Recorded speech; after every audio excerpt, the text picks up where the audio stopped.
was the first Quentin Tarantino movie that you watched? I think it was Pulp Fiction. I think it was. But very close to the same time, I watched True Romance and linked them, you know, as the screenwriter, or as Tarantino being the screenwriter. And True Romance really knocked me out. Like Pulp Fiction obviously did for the obvious reasons that everybody else kind of feels. You know, it was like this new voice. And if you miss Reservoir Dogs, and a lot of people came to Reservoir Dogs through Pulp Fiction, and I'm one of those, but also True Romance. So those two together, I was like, wow, Mia Wallace and Alabama Worley. Like I was just, yeah, I was knocked out by those gals.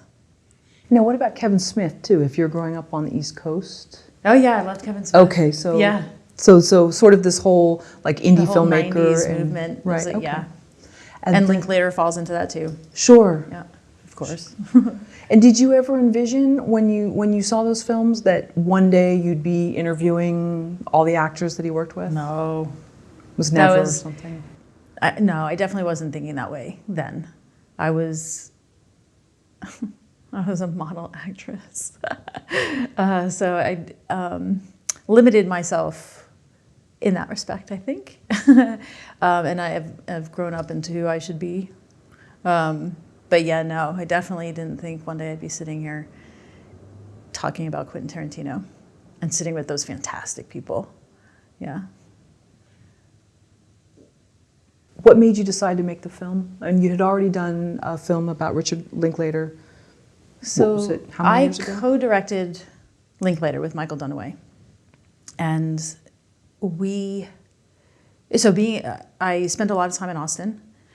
So I was more familiar with Rick and his work because he kind of runs that town. You know, there's a lot of that. I was an extra on the Newton Boys. Oh, nice. So when I heard that Michael Dunaway was doing this project, he was kind of looking for a partner, and I happened to be at the right place at the right time. Actually, it was a Kevin Smith interview that we met that he was doing for Linklater. So that's how that happened. It was very organic and amazing. And Michael has moved on to do other things and left me to do move on with Tarantino on my own. But that's how that came to be. It was very natural and easy and awesome. So when you saw how much fun and easy the process was with the Linklater film, being a co-director or writer on it, what made you think, I want to do this one and I want to do it on my own? Well, I've realized this as I've been talking about why I decided to move on to this, because it's not something I really thought about. I was like, oh, I love this, I'm doing this. But the part that I really love about it was finding out things that are misunderstood, and either debunking or digging deeper into. So for example, with Linklater, what we learned as we were talking to people, and even around Austin, what I would hear, oh, he's very laid back and he's very easygoing.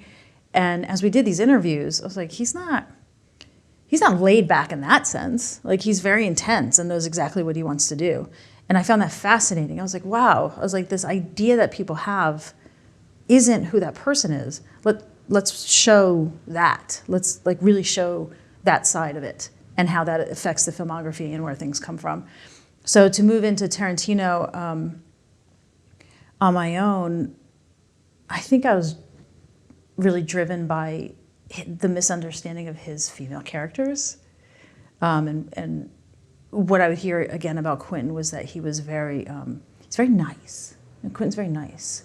And when you see him in interviews, or the idea that we have of Quentin, nice wasn't the word that would normally come to mind. So I was like, what is that? What is that? Where is that coming from? So digging into, we're not even digging into, allowing people, what I love about this documentary, not interviewing the director and sitting with people and his friends and colleagues and just letting them go and just discuss. You're like, oh, that's the real breath of Quentin. That's what that is. That's where it comes from. So, and obviously we'll get more into that, but that was, for me, really exciting. And to be involved with people that do what they love to do and are really good at doing. Like, that's attractive no matter what industry, right? If somebody's really good at it, like, you know, watching the fastest person on the planet. Like, you want to watch that race. Like, it's really thrilling to see people do what they're really good at. And Quentin's a master of filmmaking. So, yeah, I was really excited to move on into it on my own in that way. I understand you've been a sales agent for some time. You have Wood Entertainment? Yes. Okay. At what point did you reach out to Quentin and say you wanted to make this movie? How was it? And what was the day like when you got the word? Oh, what day was that? I remember how I felt. I remember it was on the phone. I think I might have been in the car. But it was Linklater, the Linklater doc had just come out, I think. And I was ready to move. You know, I really wanted to dig into Quentin. And he was, I think he was still in production on Hateful Eight when we started. Because, so Quentin wanted to see the Linklater doc. He's like, well, who is this girl? You know? So I was like, oh, here's a link. And they're like, no, Quentin doesn't watch links. So we had to wait for the DVD to be printed. Because, you know, and send him the DVD while he was shooting. And he took time to watch it, which is amazing. But like, he just loves films. And that's just one of those things that proves again how much he does. Like, he'll stop in the middle of production and watch a film. Like, that's pretty amazing. So he watched it and gave us his blessing. He said he loved that it concentrates on the filmography and not being an expose. You know, like that, my interest is definitely not, ooh, what's, you know, the juicy stuff that people don't know about Quentin. That's not exciting to me. And obviously that showed in the Linklater documentary, which was great. So he allowed us to keep going, or allowed us to move forward with his doc. But I remember getting the information, I was like, oh, cool. So I can go. And there was probably like a half hour later where I was like, Quentin Tarantino watched my first piece and liked it enough to say yes. Like that, I just got chills. That was very surreal. And there hasn't been another doc about him. Oh. And I doubt it's because of lack of trying from other filmmakers, you know. So the slow realization of what that actually meant, like, I still can't articulate, I guess. It's a pretty amazing feeling, and how special I felt, I guess. I was like, wow, cool, I can do this. He liked my first film. And ultimately, when I met him, you know how he quotes from movies? Like, he knows everything. Like, everything stays in his head. So when I finally met him, he quoted a couple lines from that Linklater doc. Oh, wow. And I think I almost fell off my chair. I was like, oh my gosh. So, yeah. But he's just a lover of film. Like, all of it, including my little Linklater doc. Yes, that's what I was wondering, is when you got that call, or whatever it was, the text, were you almost like, oh no, now, like, this is really happening? Like, that came later. Scary? Oh, okay. Yeah, I would think I'd be totally freaked out. That eventually came, where I was like, this better be good. You know, like, I better do a good job. I better hold this carefully. Sure. You know? But that wasn't initial. I was like, okay, I'm just going to do my thing. Okay, cool. Move forward. And then, yeah. That carried through the whole documentary, I would say, that feeling of holding it carefully. You know, because these people are sharing really intimate details about their special relationship with this amazing director, and that was a lot to care for, you know. So through the entire process, it was very much like, how do I care for this individual person and what they're saying, and pull out what's important to the Tarantino conversation as a filmmaker and as a person, right? That feeling never went away. That was a constant, like, hold of responsibility. Yeah, there is. There's a trust factor, and then if you don't want to break it, because then they may not want the interview out or whatever, and it is a lot of responsibility. Even doing these, it's just people are willing to come and sit in front of you. Yeah, it's a lot. Tell you. Yeah, things I don't think people necessarily give. You definitely give a lot of care to that, which is wonderful. Like I feel like I'm in good hands when I sit with. I want people to feel the same way. It's like it's okay. And if you say something and you're like, "Oops, I shouldn't have said that," I'm not going to go put that on the screen. Right. I think that's the big thing, that Yeah. knowing that you're not going to go and try to like spin it because it'll get more Right. of a reaction. So, Right. especially in this landscape that we're in currently. Definitely. And people look to misconstrue. And I think people are set up to misconstrue so that it does get more attention. Yeah. If I'm understanding this correctly, then, so Quentin didn't want to meet with you until the film was finished? Oh, yeah. No, so part of that conversation with him and giving his blessing was that, he made it very clear that he did not want to meet me. And I was like, I was kind of crushed. I was like, maybe I thought I could use him as a reference, or actually to check things with him to make sure that I was doing things correctly. And he's like, no. Nope, we'll meet afterwards. That's interesting. And he's 100% right, of course, because he understands all aspects of filmmaking, including if he was part of it, it could be viewed as bias, right? And it would have been, especially after the things that have come down during making the film. So he was absolutely right to not be involved. Thanks, Quentin. Yeah. And you started filming the first interview when? What year was this? I think it was late 2015. Okay. So different things have happened since then, different news items. What was your feeling on including some things or maybe not including some things in the film?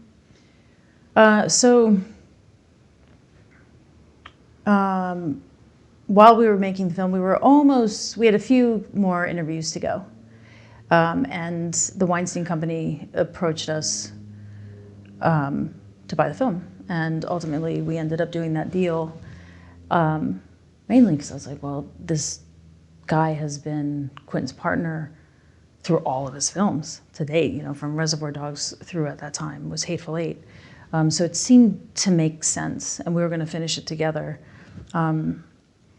And then things went terribly wrong.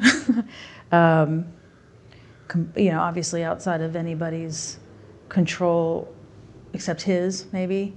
But October 5th, right, the New York Times article dropped. And where were you that day? Sorry to interrupt. I was still laying in bed, and I was up, and I was going through the news, and I saw that, and we were already a little bit at odds, just because of them being who they are and how they do business. So it was very aggressive, So we were already kind of having a hard time. So when this happened, and knowing the past and being a woman. When this came to light, I was like, oh, yes. Oh, no. My film. Like, now what? So it was a year-long battle to get the film back and get the rights back. And it was definitely very difficult for the film and for the nuts and bolts of that. Sure. And as a woman, it was a really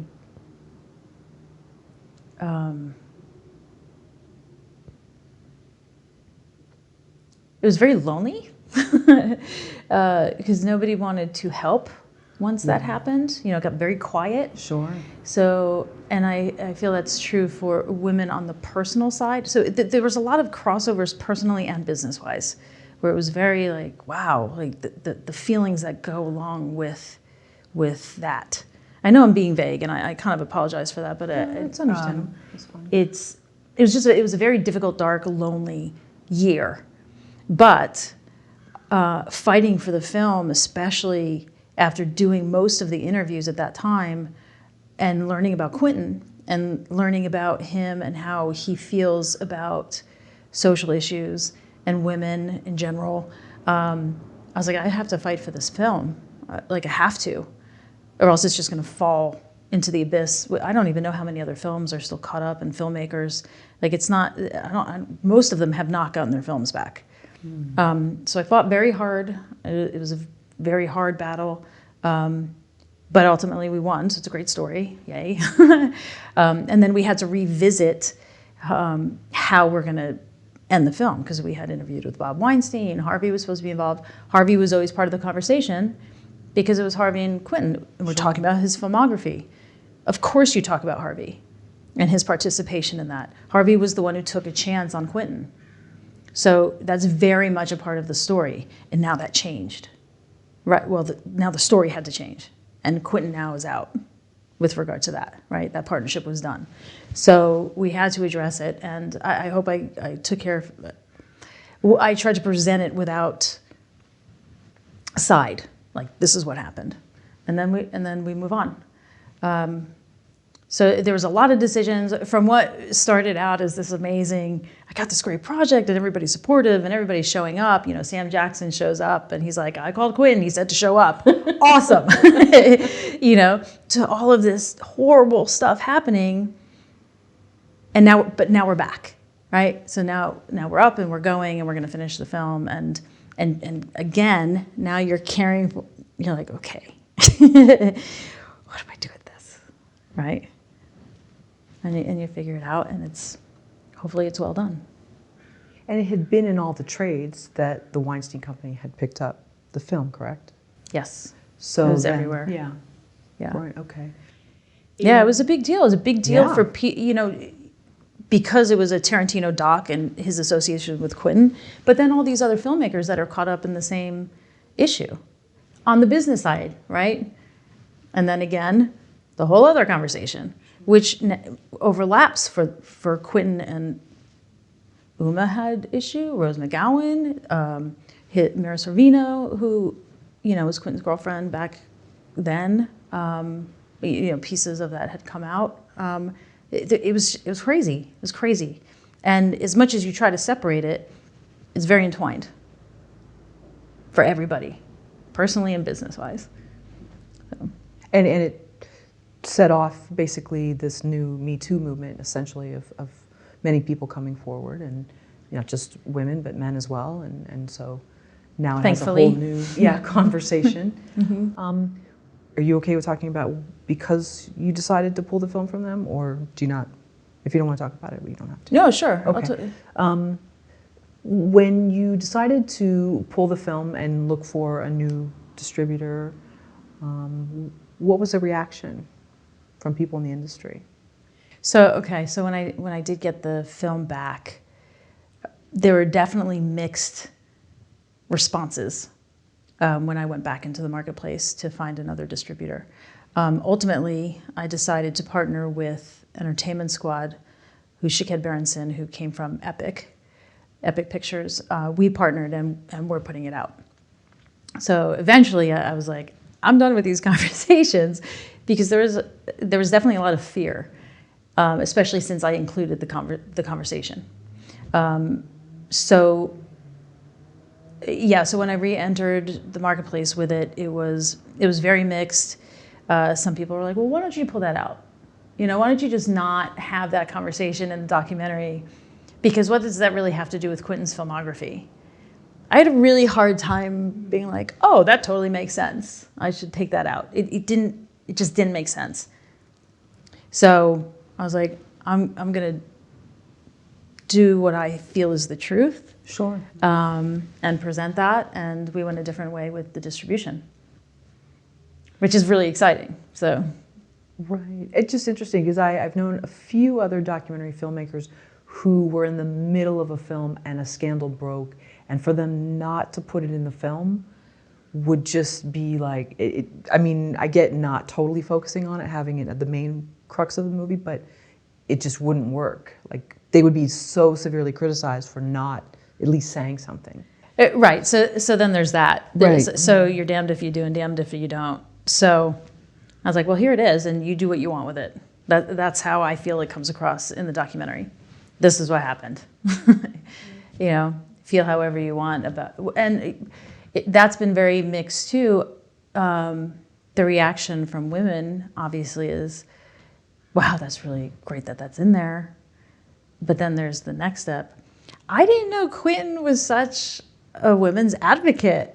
You know, I didn't realize that his characters were written from this feeling rather than what he's accused of or being abusive with his actresses or his characters or what have you. So I hope that women revisit Quentin's filmography with a different eye. I know, well, I was always there, I think. But, you know, a lot of women have been turned off by, you know, the blood and the violence and the this and that. But if you, again, with all of that stuff, when you understand where all of that is coming from with Quentin, it's not, as Sam Jackson says, to scratch his nails on the blackboard. He doesn't do that. It all comes from it's a much deeper place. And I think women should revisit. I think they'll really dig some of these characters. I mean, Uma's character in Kill Bill, whichever, the bride, Beatrix, whichever name you want to choose to call her, but the bride story is amazing. You know, she was raped, her child was taken from her, she's got all these issues going on, and she's like, I'm gonna get rid of those people. So he takes it to an extreme, but he takes that emotion to an extreme. And it's a great ride, but it's much more meaningful. It shouldn't be written off. Women need to revisit and really look at them. Any advice for filmmakers who are in the middle of a film or even at the tail end of one, filming, whatever, editing, and something newsworthy happens and their choice and how they're going to be criticized either way? I wrestled for months with it, like literally sat down and stopped editing. I was like, what am I going to do with this? And I went back and forth because you have your own opinions.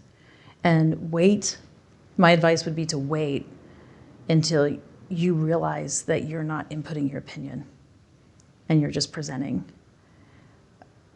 And it should be included. Possibly. I mean, it's obviously case by case, but if it's something that's, like in this case, that's so important to that story and Quentin's filmography, here specifically, it does apply to include it. But I had to wait until it was clear, right? So I didn't want to present my opinion of it. That would have been a very different documentary and would have skewed it. So as a documentarian, you really have to make sure that your mindset has settled and you're delivering it as it is. Yeah, one of the filmmakers that I talked to that encountered a very big scandal and was in the middle of their film, they used headlines to show, because I mean, they couldn't not. I used headlines, actually. Mm-hmm. Yeah. Okay. And that was a way to just show that this was not it was not your opinion, it was what was out there in the public knowledge. Yeah. And then you gotta be careful which headlines you choose too. You know, the way they're written. Are you throwing this in people's faces, or are you know, make sure it's, again, this is just me. I want to make sure that it was, when somebody said something and that's the headline, that's what they said, right? Now I guess I'm jumping into fake news out there. Yeah, be careful not to pick the fake news. Right. But I guess that's true, you know. That's tough. It was really hard. That was a very, very difficult decision. And then making the decision, how do you tell it? Right? I chose not to have like a voiceover, like it's all the actors speaking.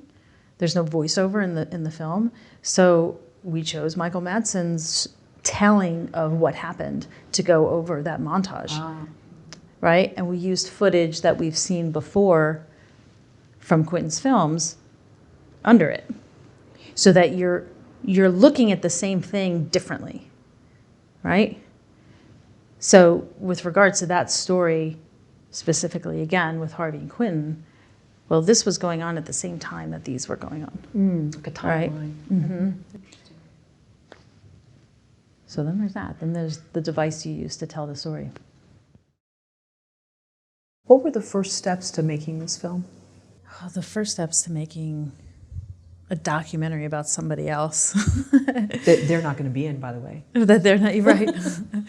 There's a, deciding not to interview the director is interesting, because it's like when you meet someone and you're like, oh, I might want to date that person, or I might want to get into business with that person. Like, what do? You ask about them, right? You ask friends, you ask colleagues, and there's kind of an innocence to the way that comes out, you know? Not knowing somebody and trying to find out, right? It's like that. So I really liked that angle.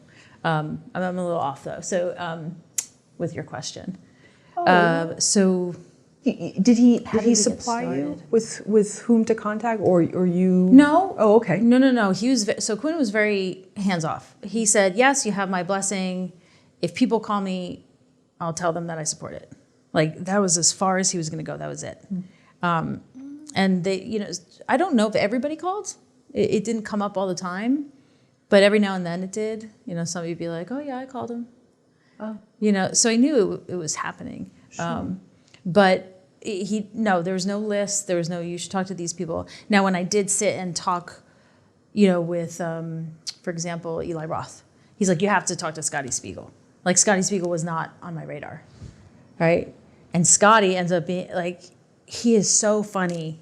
He's so funny. He brought so much life to the documentary, and great stories and great insight, and they have a long history together. So we found out that way, like who we should talk to, or who, yeah. So it was very, it felt very pally, It was really nice. It was really nice. And would you meet these people at their office, their home? Like, how did you have a designated spot to do the interview? We did have a spot. Some people didn't want to go to Santa Monica, or some didn't want to leave their home. They'd prefer to do it at their home. Some people definitely were like, no, I don't want anybody in my home. I'm going to come to you. So it was whatever worked for them. That's what we did, and we made it as easy as possible. Would you give them the questions beforehand? Yes, if they asked for it. Some did, some didn't. It was very lax. It was very, however you want to do this, that's how we'll do it. Whatever you want me to not touch on, we won't touch on that. Nobody ever shut anything down, actually. That hasn't come up as I've been talking about this. Yeah, that was really interesting. There was no, I'm definitely not talking about this. There was one thing. I hope you don't ask me anything about his foot fetish. I've seen that in the comments. That Yes. has definitely come up in the comments. Yes. I think somebody was very upset that we didn't mention his foot fetish. But if they didn't talk about it, well, if they didn't bring that up, I wasn't going to. Sure. That I don't think that necessarily applies to his filmography, except he does have great shots of women's feet, I have to say. Okay. And have you seen Once Upon a Time in Hollywood yet? We have, yeah. It's great. So with Qualley, is that her name? Yes. What's her Margaret first? Qualley? Margaret Qualley. Annie McDowell's daughter, when she's smashing her feet up against the windshield. Yes. I think it's adorable. That is, right. And it lends to her So character, cute. too. And the awkwardness of the driving, and, they're on the road or whatever. Yeah, that's true. That is a Or great scene. actually, Mia Wallace, when she comes out in her little black capris, and he shoots from her feet. When she walks in, she's about to turn on the recorder. It's right before she overdoses. Oh, But it's just a shot of her okay. feet. Interesting. How she walks in and kind of smashes her feet into the carpet. It's pretty cool.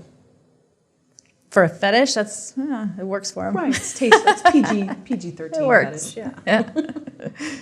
With your film on Richard Linklater, did you include him in the movie? No. You didn't? Okay, so this is the second film. That's from the beginning. That has been how I wanted to present these. Interesting. And Yeah. why do you think that works? To not have the artist, that is it too much? It's going to be too biased than to have the artist. I think it's just a different take. There's plenty of documentaries that do, and we sit and we listen. Quentin actually said, how boring to listen to somebody else talk about themselves.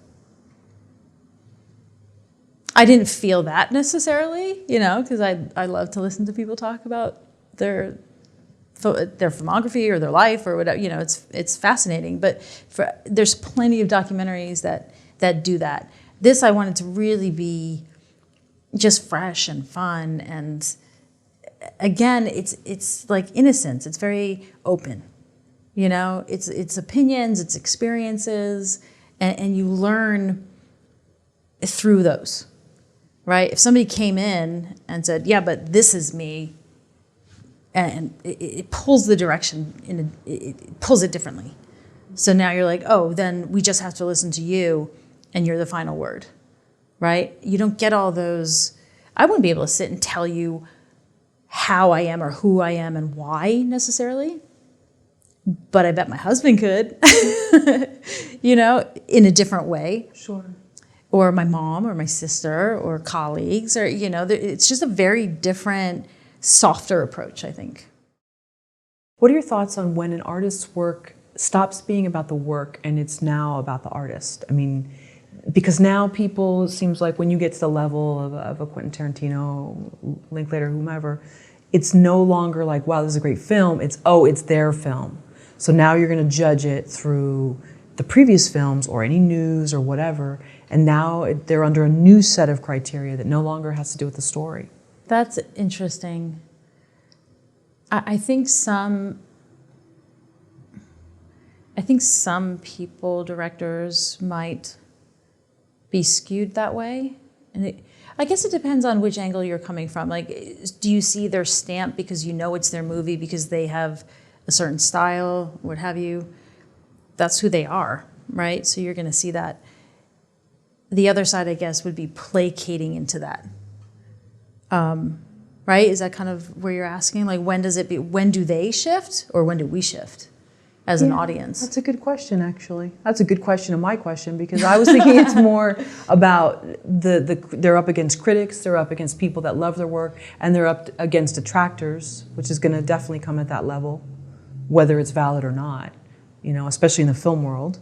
There's a lot of people that are vying for these certain spots, and because there's so few of them, it lends itself to a lot of trying to take people down, a couple notches. I could speak to it this way, I think. I think as a filmmaker, you have to consider your audience, right? And and then there's a responsibility in that, what do they expect, and where does that meet your art, right? And I'm sure that's a very difficult balance for directors or anybody at that level. I think Quentin very much respects his audience and loves his audience. He's a fan himself. So if he's watching a Bruce Lee film, I suspect that he wants to see certain things from him, right? Because of his love for him. So I would hope that they relish in that without succumbing to their own press, right? Sure. And the audience, we've got a tough crowd with the audience. They could be rather fickle. They can, yeah. And they can have their own reasons for being fickle, We've seen different directors that have had one hit after another, and then unfortunately something doesn't take, and then it's just like a feeding frenzy. And it's not warranted, in my opinion, and then there's the whole thing of movie critics. And are those critics actually filmmakers? Or are they connoisseurs of cinema, but they've never actually done it? Right. And so anyway, that's another conversation. But I was just curious because at that level, it's so much, he's become, just the same as Kevin Smith or whoever. It's about, this is a Kevin Smith film, or this is a Quentin Tarantino. It's not like the people don't see it with eyes of this is just a film. Wow, I really like the story. I've heard that about Once Upon a Time in Hollywood a little bit, because he really just goes and after doing this documentary and watching that, like I'll go back to why I wanted to do the documentary to begin with. Like watching people do what they're really good at, what they love, is amazing, and I see that all over that film. He loves Los Angeles, and you see the love for Los Angeles in the film. Right. You know, he loves the what if scenario. You definitely see that. You know, so it's a great film, and it stands on its own without having a Tarantino knowledge before. Right? Still a beautiful film. I think that's why he also says, I'm only doing 10. I think he's cutting off, again, because I think he's brilliant with regard to all aspects of filmmaking, including this. He doesn't want to be the old man director. He doesn't want to be, I think Eli Roth digs into this a little bit. You know, and Tim Roth, actually. He's only doing 10. He wants to stay fresh. He wants to say, you know, and maybe that's part of the reason. Maybe, like he doesn't want to be judged at that point, or he doesn't want to make those mistakes. I don't know. It's interesting to think about, though. Right. But he's definitely stopping. He's definitely, you know, how fascinating is that? And this isn't like one of these farewell tours where like so and so's this is the last one. He doesn't seem like the kind of guy to mince words. You know, he's he kind of sticks to he has his idea of something and he executes it, and that's how he feels. I don't think he's changed much in that way. You know, he's never apologized for, was it too much violence for you? Did I say the N-word too much? Did I hurt too many women? He's like, no, it's a story. That's where it lives. And he owns it. Sure. Well, it's like Howard Stern show. If you're going to tune in, you know what you're going to get. You know what you're getting. And it's not for children, and you're going to laugh at times, and maybe you'll be offended at others, but you know what you're getting. And so don't watch it, don't listen if you don't want that. I don't know. That's just my opinion. And yeah. But people love to go in there and judge it, though. They sure do. Well, a quote I think from Howard, and I think this is something that you told me, David, was that his haters watched his show more often or listened to it than the people that actually just loved to him. sit there and be offended. Right. I just want to sit here and be offended over and over again, so I have something to complain about. I've said this about East Coasters because I'm from there, so don't judge. You know, coming out in Texas for a while and coming out to California, what do East Coasters like to do? Like, what's like the pastime, whatever? It's like complaining. Like they love it. They love it. They love it. Well, if the weather's always cold, you got to stay inside, do something. So. Which is ornery because of the snow. Were there any interviews for the film that you could not secure? So there are definitely interviews that I wanted to be included in this that didn't, for whatever reason. Uma definitely visited and tried to be a part of it, and for whatever reason, I think we've seen reasons as to why we can make our own opinions. There's probably others. She ultimately declined. But she's very present. Lawrence Bender, I definitely would have liked to include as his longtime producing partner. And everybody has reasons. Scheduling issues with, unfortunately, John Travolta. I believe that's what happened there. And with DiCaprio and Pitt as well. But at the same time, I have a list of people that I would have loved to have in here. I guess, thankfully, I couldn't get everybody. I'd still be shooting, one. Okay. And how long would this documentary be? So Tarantino has a very large community and very wide net, and there's any part of him can be dug into deeper. We mentioned the music, how he uses music in the documentary. We mention it. We point to it. But we didn't even have time to talk about that, and that's huge. That's huge. Or, there's so many parts of him that we could have gone way deeper, and that goes with the people too. So we did the best we could. But Lawrence Bender, I definitely would have. I think we miss him a little bit. Yeah. Quentin did an interview where he said he just really loves when he looks at the film and he realizes it's all like goes back to him with the pen and paper, just kind of writing, and Yes. started there and then has become this big thing. How is this for you when you think about these two documentaries with these two legends, filmmakers that you love? Just started with you watching their films, being a film lover. What magic can you take from that little statement that Quentin's talking about? Yeah, I feel with these documentaries, now I'm working on a narrative, so that feels like, oh, you know, you have these moments like, oh, I could see this character and I could see this and I could see that. With the documentaries, it's so much more not me, because they tell the story. So I think my magic moments come from what are they gonna say, you know, and really, because I don't tell this story, they do, right? So you go in and you sit down and you're like, how's this gonna go? Sure. Right? And then you do that with, I think we had 15 or 16 interviewees on this.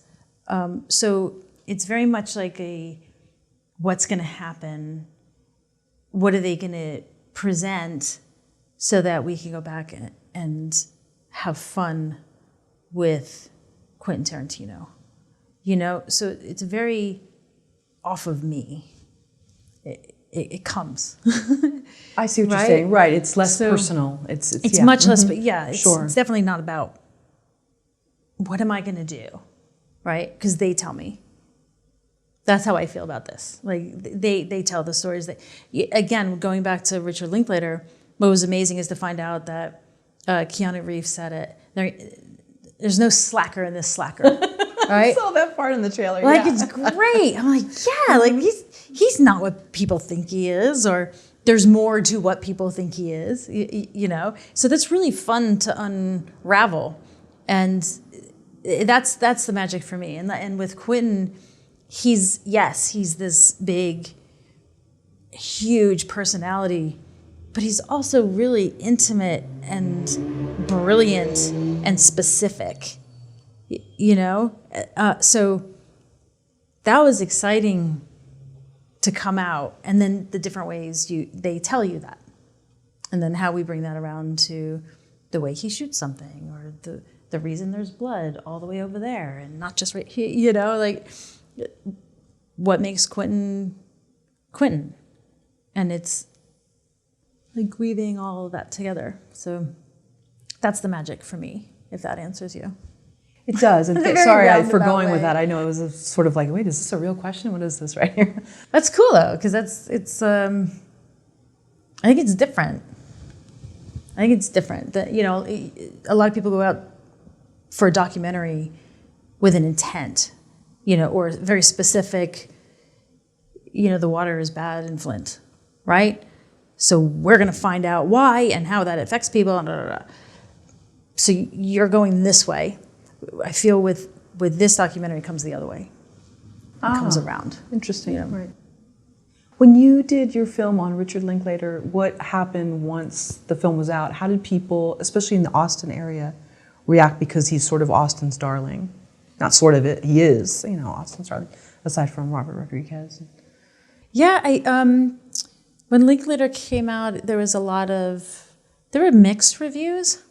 I think when you're a first-time filmmaker, people are maybe a little bit harder. You know, they don't know what to expect. It's kind of the opposite of what we were just talking about, right? So they don't know what to expect.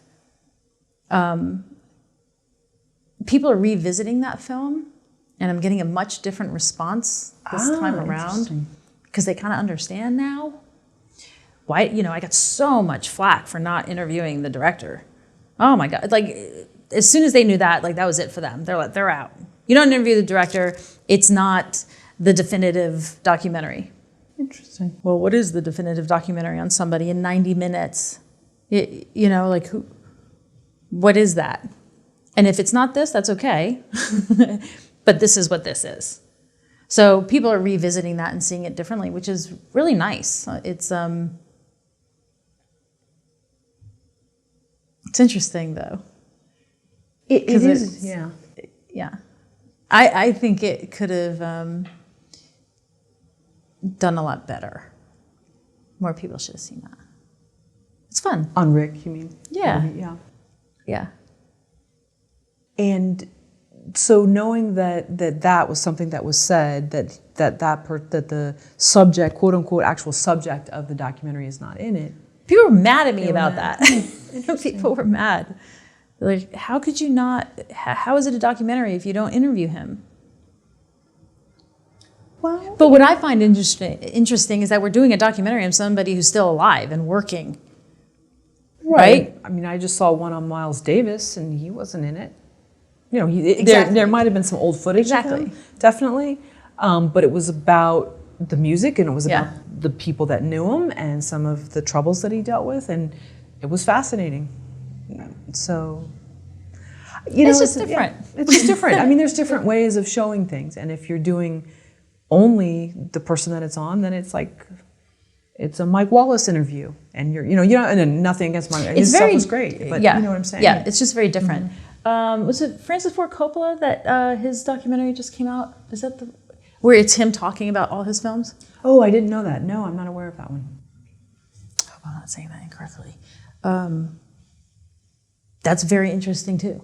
There's different It's styles. just very different. Yeah, there's different styles. So, you know, there's verite, there's different, and then there's including the person in it, and then there's not. And the story is going to be maybe somewhat different. I mean, we all see ourselves differently than other people see us, so. And I find that fascinating. Right. Why not have Yeah. other people tell the story? Yeah. What did studying Quentin Tarantino teach you about storytelling? What did Quentin teach me about storytelling? That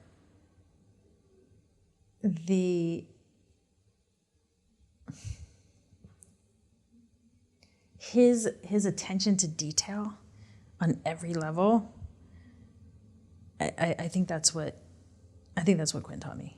Like, you have to pay attention to everything. It's all important. The fact that he has the kangaroo from Pulp Fiction on the shelf in Jackie Brown, and I believe in Hateful Eight. Those little things. Not only is it cool, but it's cool here. You know, you're like, oh, because that kangaroo meant so much back then in Pulp Fiction to bring it now, and gives the viewer something to look forward to. I mean, that's his type of thing. But what's another example of the detail? Uma's shoes, her little Tiger Asics, which I've got little white ones on. When she walks across the glass, I think it says "fuck you" on the bottom of it, or "fuck off," one or the other. Like little things like that speaks to her character. It is amazing. You don't notice as it floats by, maybe, but we still pick it up as humans, right? Our brains still, maybe not the "fuck you" on the sneaker specifically, but the attention to detail shows, right? I should think of another good example of that. But there's nothing out of place in a Tarantino script or a Tarantino film, or even in his marketing. I mean, he's a master pretty much across all aspects of filmmaking. And I think that's what I learned about what I hope to carry with me is the attention to detail. And then there's also the part of Quentin where people want to hear him speak. He's his own, same with like Kevin Smith, where like they're so fascinating to listen to. They are fascinating. And that's not true with a lot of directors. But those two, yes, and definitely Right. Quentin. Like there's no subject that Well, he you're not loves going it to get. so much. Again, when you're listening to somebody or watching somebody do what they love to do or talk about something that they love, and they're that knowledgeable about it, you're just engrossed. It's amazing. He's fantastic. So here's a great example. I'm not an F1 fan, right? I don't follow it. Senna's my favorite documentary. I love that documentary. It's so good. I don't care about the racing, right? So this is why I like revisiting Tarantino films, whether you're a fan or not, to sit and just look at the majesty that he creates is fascinating. He's just fascinating. Right. And you had said something in an interview that he pays attention to detail, and he'll go, I think you used the example of a pub and listen to people speak. How much research did you put in on Quentin and also on Rick? Just you were already a fan of their films, you knew their work, but I mean, how much more were you doing? Not a lot, actually, and I was very specific not to. I watched their films. I didn't want to know about personal stuff. I didn't want to dig into. I didn't want to know that stuff.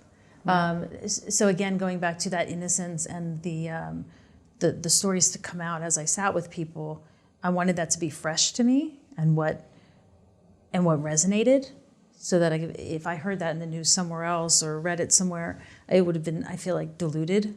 So I was very careful to not, or I fought not looking at certain things, right? Because there's great books on Quentin and on his style and on his history, and I almost did. I was like, maybe I should be better informed, but it's somebody else's opinion of, and I just kind of wanted whoever I was sitting with.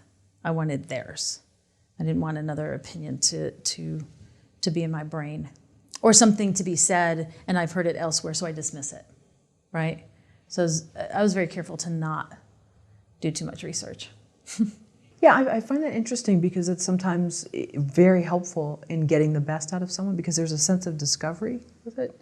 If you know too much, and then again, in the personal life, I find that clouds information too. Just being in the world, you hear about Quentin Tarantino, right? Sure. So there's already enough there that you almost have to, put your muffs on to not hear about him when a film comes out, or people talking about filmmaking ever in general, or daily life actually comes out. So there's enough out there about Quentin. I didn't want to flood more. Right. Yeah, I have sins. Yeah, it's fine As soon afterwards. as it's Yeah, done, I know, I'm like, but not. I'm going to eat it all. Right, but in the moment, I agree. I think that sometimes knowing who someone's spouse is or whatever, it clouds the interview, because now you have that in your mind. If you don't know that personal stuff, then now you're just talking about the work. If that's what you're there for. If you're there for something where it's more personal, then it would be different. But if it's about the work, I agree. I think that would be So a great tricky. example actually is with regard to Uma. So there's so much in the news about Uma, and after the car accident, they've fallen out, they hate each other. There's so many different stories about that relationship, and when the truth came out from Uma, it was okay. That's what the truth is, right? So, and actually, she came out and said something out post the Weinstein stuff. I don't have issue with Quentin. I have issue with the fact that the footage was withheld from me, right? And they had a falling out. It was a terrible thing that happened, and life happens, right? Sure. But they have since come back to each other, and they're friends and what have you. So, if I did do too much investigating into that story, there's a lot of conjecture out there about it, and it may have skewed how I took what I learned in the process. Right, and also even reading comments, I think, can skew, because sometimes you're not sure, where is this person someone on the inside? Is it just some person that's delusional? Who actually is close to that person, Right. where they have the correct information, There's a lot of voices Right, in the world today, especially with social media and such. That. So then your advice maybe for another documentarian is go in, but don't go in blind, of course, but then don't go in maybe with too much, because it's better for the discovery? I think so. With regard to people, right? That's a good point. Right. If you're documenting, if it's a historical documentary or something like that, that's much different. Obviously, I'd read everything on that subject, right? And then you balance out everything you take in. But I think when it comes to people, our culture isn't very respectful of that. So in order to be respectful, I think you need to hear it from the person, right? I don't think the research applies necessarily. How did you structure the interview with Samuel L. Jackson? How did I structure it? Well, we always started with, when you hear Quentin Tarantino, what first comes to mind for you? What are the words and the feelings? So we started there, and I think he almost fell off his chair. He's like, Quentin! And it was probably 3 minutes of words and feelings that come to mind with Quentin Tarantino. So we started there. How do we structure it? We did work for, I wish I could remember the list of questions we had for him specifically, but we definitely had a list. How he met Quentin, how that changed as he got to know him. How is he different because Sam auditioned for Reservoir Dogs. So I did know that, right? So how was that first experience in meeting Quentin different from now as a person, and how is he different as a filmmaker? And that really framed the interview, and a lot happened in that frame. So he was great. He's great. Once you got the footage back, did you have an editor that was working on it, or did you edit the film? Oh, no. Oh, okay. You had an editor. I had. Okay. Were you sitting with them and trying to make sense of Yes. this, 8 years and so many voices and... Yes.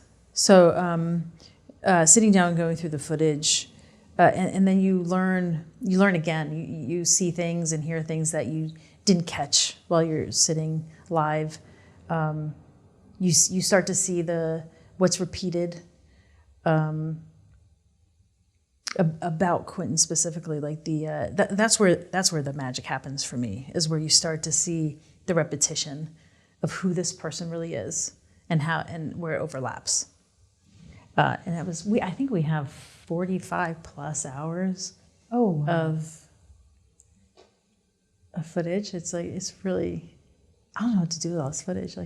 We got to find somewhere else to go. This should have been 3 hours long to try to put Quentin into one documentary. Right. The same length as Once Upon a Time in Hollywood. Yeah. See? Wasn't it, or 2.5 or done something? it, yes. Well, and he's recutting and putting out an extended version. Oh, he is? Yeah, Oh. back into theaters. Great. Because he's Quentin and he can. I mean, Right. now. I want to see it. No time has even gone by. Nobody does that. He's like, I'm going to do this now. Because it makes sense, right? It doesn't make sense to the industry, but it makes sense to Quentin, and it makes sense to Quentin's viewers, and he knows that. Right. So he changes how the industry works.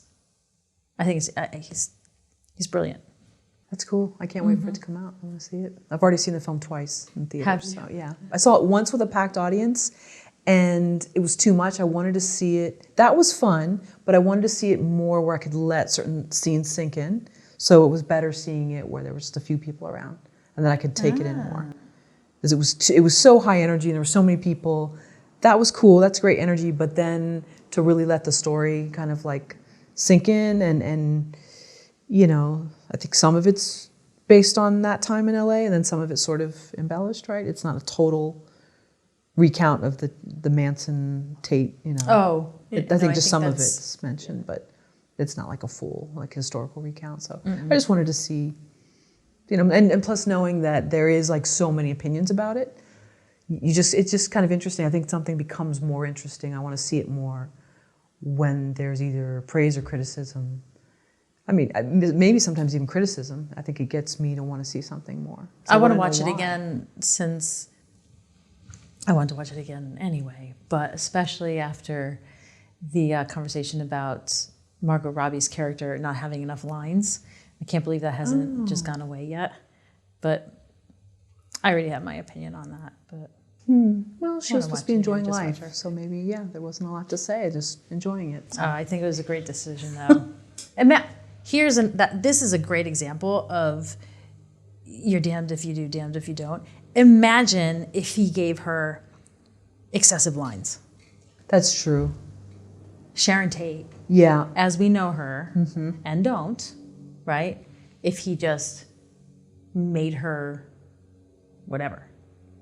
Could you imagine what people would have to say about that? Right. Right. They had things to say about other characters. Right. But That's her where, being who she is. sure. And that's where I was bringing it back to the question of when the artist's work is clouded so much by their previous work and who sort of the audience thinks the artist is. And then there's all these pot shots or different things that are taken. For him specifically, I think that's a great example of him not succumbing to that completely. If he has in other aspects, maybe, but that decision, I think, proves otherwise. Because he's robust, right? He's known for this. He's known for going and elaborating and not embellishing necessarily, but going big. And he's going to push it to the edge, right? But he left her Right. to live there. Right. So I thought it was a brilliant decision. Yeah. Well, I But can't now wait to see maybe the I am extended. biased. I can't wait to see the extended version. So, what has been your hardest year as a filmmaker and why? The best for last. What's No been my pressure. hardest year as a filmmaker?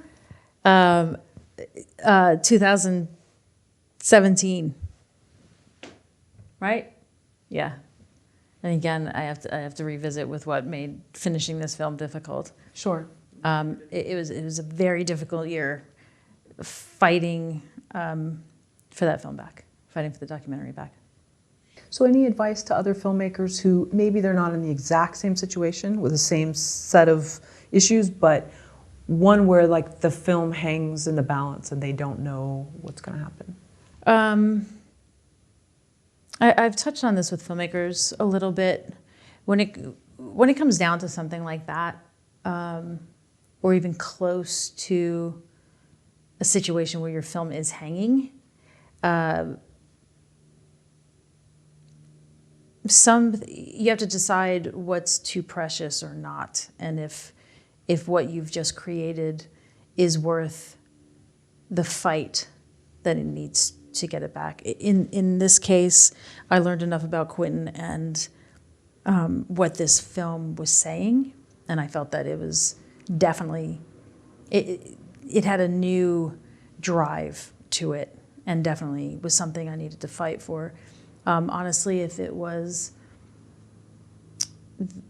another director, possibly, and something like this happened, not as specific, obviously, but it might have been, I might have sat and waited because there was time to wait, right? So I think you need to really pull yourself away from your passion as a filmmaker and take the whole thing into consideration and the life of the film and whether you need to push right now or you can sit and wait. I hope that answers that. It does, and probably knowing the level of the interviews that you got too. I mean, filmmakers can be very precious. It has to happen right now. It has to do this. It has to do that. It has because you feel that, and sometimes that's true. And I think sometimes you can stop. That's the best advice I think I can give because we'll kill ourselves as filmmakers if we let it go too far. You don't have to all the time.